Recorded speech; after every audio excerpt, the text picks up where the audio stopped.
মাথা উঁচু করে দ্রুত ফিরবো শেখ হাসিনা। এখন তিনি এই ইন্টারভিউটা কিভাবে দিয়েছেন সেটা আমাদের কাছে এখনো পরিষ্কার নয়, অন্তত লেখাতেও পরিষ্কার হয়নি, কিন্তু এটা কন্টিনিউ করবে। যে লিখেছে তাকে আমি খুব বিশ্বাস করি, তার নামে বেশ কয়েকবার করেওছি অগ্নি রায়। দিল্লিতে যদি কারোর সত্যি সত্যি সম্পর্ক থেকে থাকে তাহলে সে হচ্ছে অগ্নি। তো অগ্নি এটা কন্টিনিউ করবে এই লেখাটা। এই লেখাটা অনেক বড় লেখা, ইন্টারভিউটা। মানে কিভাবে কিভাবে ফিরবেন সেটা উনি বলেননি, কিভাবে ফিরবেন সেটা তো হচ্ছে ভারতবর্ষের ব্যাপার, সেটা ভারতবর্ষ যা করার করবে। তার বক্তব্য তিনি বলেছেন দেশে ফেরার ব্যাপারে, আওয়ামী লীগের কার্যক্রমের ব্যাপারে, এবং তার বিরুদ্ধে যে সমস্ত অভিযোগগুলো আনা হয়েছিল সেগুলোকে তিনি খণ্ডন করেছেন, যেভাবে একদম যৌক্তিকভাবে, কারণ কূটনীতিক যেভাবে খণ্ডন করে তিনি সেভাবেই খণ্ডন করেছেন। আপাতত দেখা যাক তিনি কি বলছেন। তিনি বলছেন বাংলাদেশের বিএনপি ক্ষমতায় আসার পর দ্বিপাক্ষিক সম্পর্কে নতুন ইনিংস শুরু করেছে মোদী সরকার।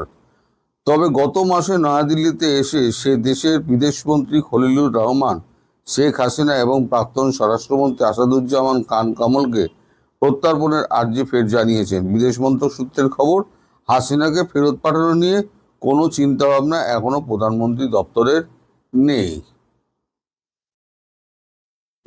এই পরিস্থিতিতে তার নিজের এক আওয়ামী লীগের জন্য নেতাদের দেশে ফেরা নিয়ে একান্ত সাক্ষাৎকারে মুখ খুললেন শেখ হাসিনা। প্রসঙ্গত 6 বছরের নির্বাসিত জীবন কাটিয়ে 1981 সালের 17ই মে নিজ দেশে ফিরেছিলেন। তার ঠিক 45 বছর পর ভারতে আসা শেখ হাসিনার বক্তব্য, আমাকে 19 বার হত্যা করার চেষ্টা করা হয়েছে। 2004 সালের 21শে আগস্ট গ্রেনেড হামলা করে আমাদের দলকে ধ্বংস করে দেওয়ার ষড়যন্ত্র হয়েছে, কিন্তু থামানো যায়নি। সৃষ্টিকর্তা যেহেতু আমায় বাঁচিয়ে রেখেছেন, আমি দ্রুততায় বাংলাদেশের মাটিতে ফিরব, মাথা উঁচু করে দেশে গণতান্ত্রিক পরিবেশ ফেরানোর গর্ব নিয়েই ফিরব। কিন্তু আওয়ামী লীগের ওপর নিষেধাজ্ঞা থাকলে কিভাবে প্রত্যাবর্তন সম্ভব? শেখ হাসিনার কথায় এই প্রশ্ন তাকে করা হয়েছিল। তা শেখ হাসিনার কথায়, বঙ্গবন্ধুকে সপরিবারে হত্যা করার পরও তৎকালীন শাসক গোষ্ঠী আওয়ামী লীগকে ধ্বংস করার সব চেষ্টা করে, কিন্তু উল্টে আওয়ামী লীগ শক্তিশালী হয়ে ফিরে এসেছে। যারা এই নিষেধাজ্ঞাকে স্থায়ী বলে মনে করছেন তারা তাদের ইতিহাসের পাতায় চোখ রাখতে বলবো। আমাদের কোটি কোটি সমর্থক এবং লাখো লাখো কর্মী দেশেই রয়েছেন। এখনো আমার ছাত্রলীগের ছেলেটাই অসহায় কৃষকদের পাশে রয়েছে। ইউনূসের নেতৃত্বাধীন অবৈধ অন্তর্বর্তী সরকার এবং সাজানো নির্বাচনের মাধ্যমে গঠিত বিএনপি সরকারের অপশাসনের বিরুদ্ধে আমাদের নেতাকর্মীরা সরব। আওয়ামী লীগ মানুষের আবেগ রয়েছে, আমাদের আওয়ামী লীগ মানুষের আবেগে রয়েছে, ফলে আমাদের ফিরে আসা অনিবার্য। শুধু কিছু সময়ের ব্যাপার। আরো সংগঠিত ও শক্তিশালী হয়ে ফিরব। নীরবে তার প্রস্তুতি চলছে। এই নীরবে তার প্রস্তুতিটা কি আওয়ামী লীগের প্রস্তুতি? আওয়ামী লীগের প্রস্তুতি সেরকম নেই কিছু, আমি চোখের সামনে যা দেখতে পাচ্ছি। তাহলে কার প্রস্তুতি চলছে উনি ভালো বলতে পারবেন। কিন্তু এটা তো ঘটনা যে আগামী আওয়ামী লীগের বহু নেতাকর্মী এই মুহূর্তে দেশের বাইরে, কলকাতাতেও রয়েছেন দলের অনেক প্রাক্তন মন্ত্রী, সাংসদ। হাসিনা বলছেন, এই প্রশ্ন যখন করা হয় তখন হাসিনা বলছেন, কেউ স্বেচ্ছায় দেশ ত্যাগ করেনি, ভয়াবহ পরিস্থিতিতে অনেকেই প্রাণে বাঁচতে দেশ ত্যাগ করতে বাধ্য হয়েছেন। দলের বেশি নেতাকর্মীকে 600-র বেশি নেতাকর্মীকে নির্মমভাবে হত্যা করা হয়েছে। 1.5 লাখ নেতাকর্মীকে মিথ্যে মামলায় গ্রেপ্তার করা হয়েছে। কারাবন্দীদের ন্যূনতম আইনি অধিকার দেওয়া হচ্ছে না।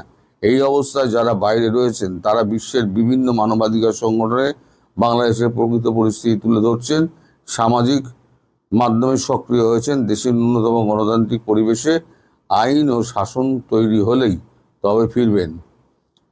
শত প্রতিকূলতার মধ্যেও তার দলীয় কর্মসূচি পালন করছেন। দল তার সর্বোচ্চ শত প্রতিকূলতার মধ্যেও যারা দলীয় কর্মসূচি পালন করছেন দল তাদের সর্বোচ্চ মূল্যায়ন করবে। এই লাইনটা খুব গুরুত্বপূর্ণ। মানে এখন যারা এই কর্মসূচি পালন করছে এত ঝড় ঝাপটা সামলে, তারাই কিন্তু সর্বোচ্চ মূল্যায়ন পাবে। ভারতের সঙ্গে সম্পর্কের মূল্যায়ন কিভাবে করছে শেখ হাসিনা? বিশেষ করে তার বিরুদ্ধে ভারত বিরোধীদের বরাবরই অভিযোগ ভারত তোষণের। হাসিনার কথায়, আমরা বিরোধী শক্তিরা সর্বদাই এই অভিযোগ করেছে, আমাদের বিরোধী শক্তিরা সর্বদাই এই অভিযোগ করেছে আওয়ামী লীগ নাকি ভারতের কাছে দেশ বিক্রি করে দিয়েছে, দেশ বিরোধী চুক্তি করেছে। কিন্তু খেয়াল করে দেখুন, অন্তর্বর্তীকালীন সরকার অথবা বর্তমান বিএনপি সরকার এখনো পর্যন্ত একটিও দেশ বিরোধী চুক্তি সামনে হাজির করতে পারেনি। তাদের মিথ্যাচার প্রমাণিত হচ্ছে। তার সংযোজন 1996 সালে ক্ষমতায় এসেই আমরা গঙ্গা পানি চুক্তি করেছিলাম। 1914 সালে আন্তর্জাতিক আদালতে সমুদ্র সীমা সংক্রান্ত বিরোধ নিষ্পত্তির মাধ্যমে ভারতের কাছ থেকে প্রায় 20,000 বর্গ কিলোমিটার সমুদ্র সীমা বাংলাদেশের মানচিত্রে যোগ করেছিলাম।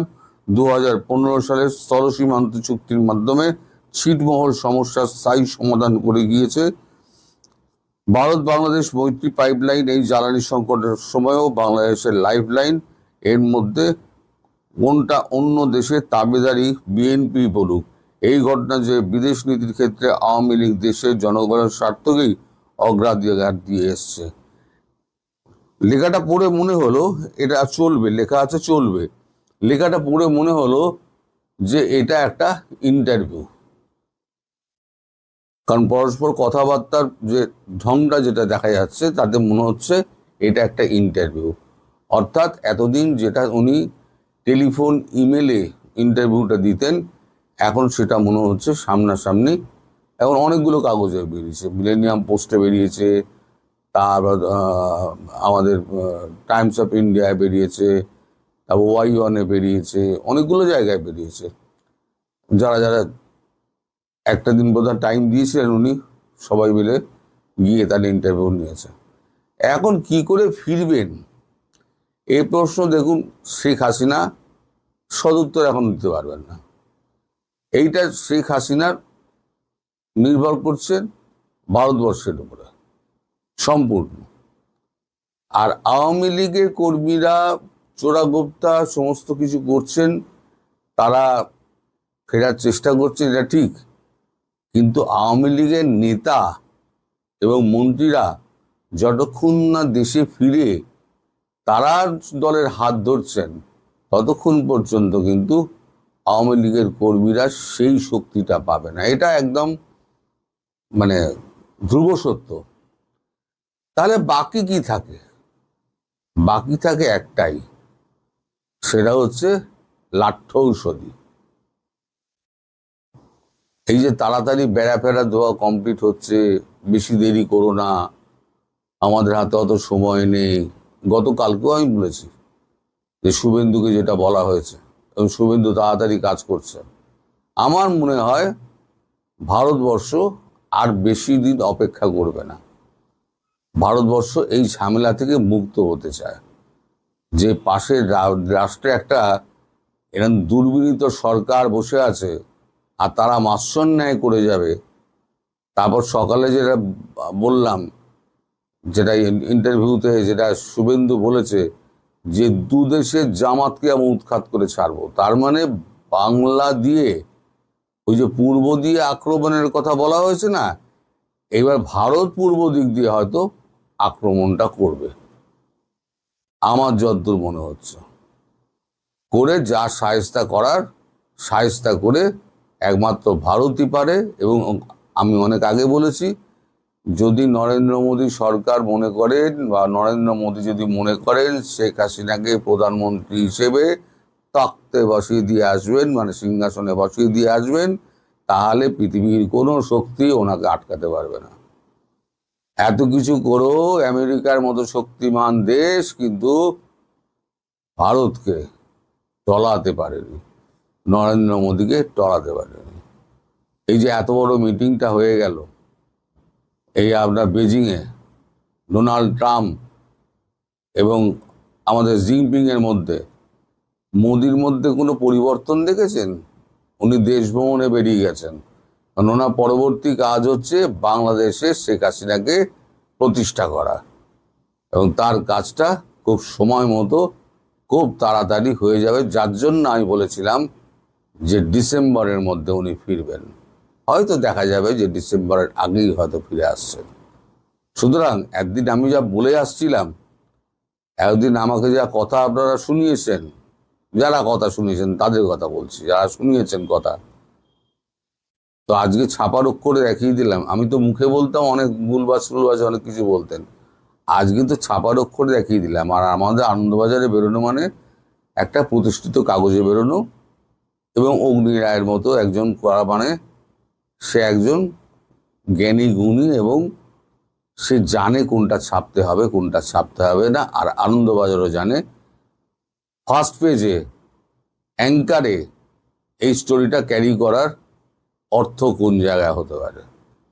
যারা কাগজে কাজ করেন তারা নিশ্চয়ই বুঝতে পারবেন ফার্স্ট পেজে অ্যাঙ্কারে একটা স্টোরিকে মানে ক্যারি করা, তার অর্থটা কি হতো। অ্যাঙ্কার কি জানেন? অ্যাঙ্কার হচ্ছে কাগজকে ধরে রাখা। কাগজ, জাহাজ যেমন অ্যাঙ্কার ফেলে জাহাজকে ধরে রাখে, অ্যাঙ্কার হচ্ছে কাগজকে বলা হয়, নিচের স্টোরিটাকে বলা হয় অ্যাঙ্কার।